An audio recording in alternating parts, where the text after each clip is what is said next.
Potensi sumber daya alam dan kemaritiman Indonesia.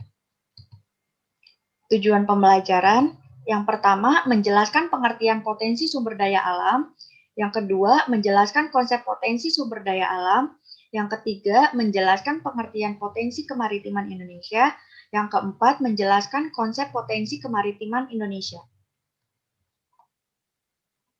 Indonesia dikenal sebagai negara dengan potensi sumber daya alam yang sangat besar. Indonesia juga dikenal sebagai negara maritim dengan potensi kekayaan maritim yang sangat besar. Sebagian besar wilayah Indonesia merupakan lautan, sehingga selain kekayaan sumber daya alam di darat, juga kekayaan sumber daya alam di laut yang tidak kalah besarnya.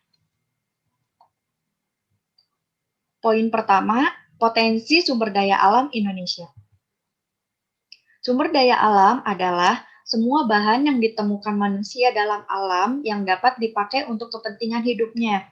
Bahan tersebut dapat berupa benda mati maupun benda hidup yang berada di bumi dan dapat dimanfaatkan untuk memenuhi kebutuhan hidup manusia. Jadi, apapun yang ada di alam yang dapat dimanfaatkan untuk memenuhi kebutuhan hidup manusia dapat dikatakan sebagai sumber daya alam. A. Potensi sumber daya hutan.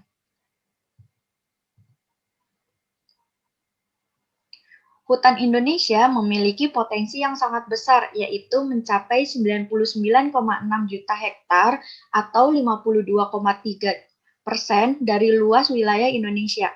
Luas hutan yang besar tersebut saat ini masih dapat dijumpai di Papua, Kalimantan, Sulawesi, dan Sumatera. Di Jawa, luas hutan telah mengalami banyak penurunan karena terjadi alih fungsi untuk pertanian dan permukiman penduduk. Selain hutannya yang luas, hutan Indonesia juga menyimpan kekayaan flora dan fauna atau keanekaragaman hayati yang sangat besar.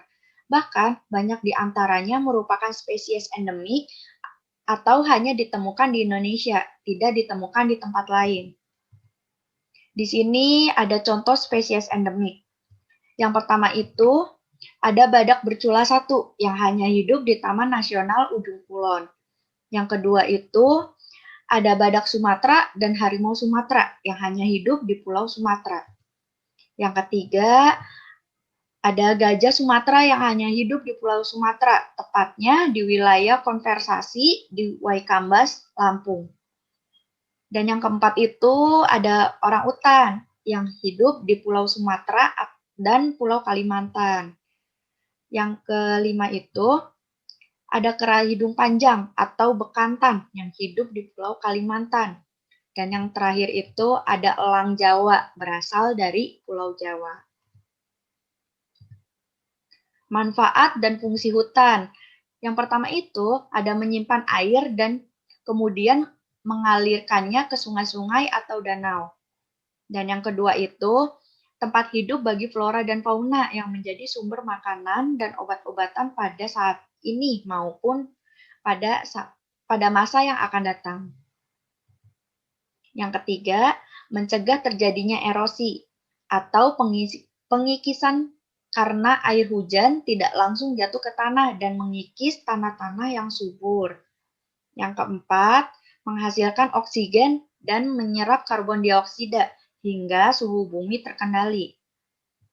Dan yang terakhir, sumber kehidupan bagi masyarakat, khususnya masyarakat sekitar hutan dari produk yang dihasilkannya. B. Potensi sumber daya tambang. Indonesia merupakan salah satu negara di dunia yang kaya akan bahan tambang. Beraneka bahan tambang tersedia untuk memenuhi kebutuhan dalam negeri maupun luar negeri. Aktivitas pertambangan telah menghasilkan banyak penghasilan atau devisa bagi Indonesia. Potensi sumber daya tambang kita melimpah. Namun sayangnya sebagian dari potensi tersebut belum dapat dikelola oleh bangsa Indonesia. Contoh sumber daya tambang, yaitu ada minyak bumi dan gas, batu bara, bauksit, pasir besi, dan emas. Potensi kemaritiman Indonesia.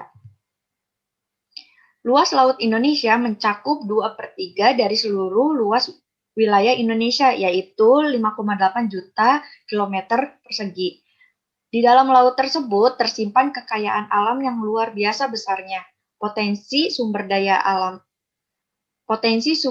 laut Indonesia tidak hanya berupa ikan, tetapi juga bahan tambang seperti minyak bumi, nikel, emas, boksit, pasir, biji besi, timas, dan lain-lain yang berada di bawah permukaan laut. Kekayaan yang dapat dimanfaatkan dari sumber daya laut yang lain adalah sumber daya alam berupa mangrove, terumbu karang, dan lain-lain. Sumber daya tersebut dikenal sebagai sumber daya pesisir. A. Perikanan.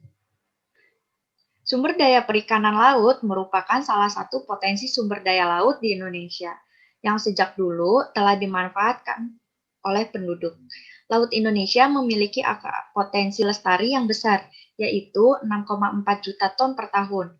Potensi lestari adalah potensi penangkapan ikan yang masih memungkinkan tidak mengurangi populasi ikan.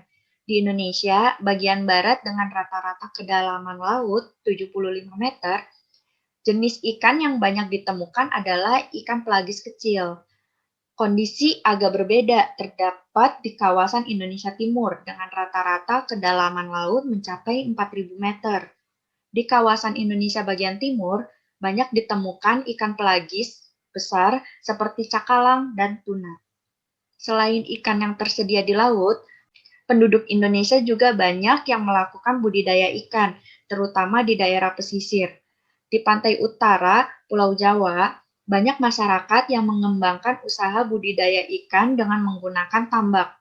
Jenis ikan yang dikembangkan di sana adalah ikan bandeng dan udang. Hutan mangrove. Hutan mangrove atau hutan bakau adalah tipe hutan yang berada di daerah pasang surut air laut. Saat air pasang, hutan mangrove digenangi oleh air laut, sedangkan pada saat air surut, hutan mangrove bebas dari genangan air laut. Umumnya, hutan mangrove berkembang dengan baik pada pantai yang terlindungi, muara sungai, dan laguna. Ada dua fungsi hutan mangrove sebagai potensi sumber daya laut di Indonesia, yaitu fungsi ekologis dan ekonomis.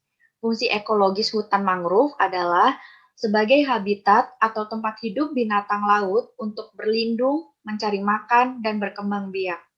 Fungsi ekonomis hutan mangrove berupa nilai ekonomis dari kayu pepohonan dan makhluk hidup yang ada di dalamnya.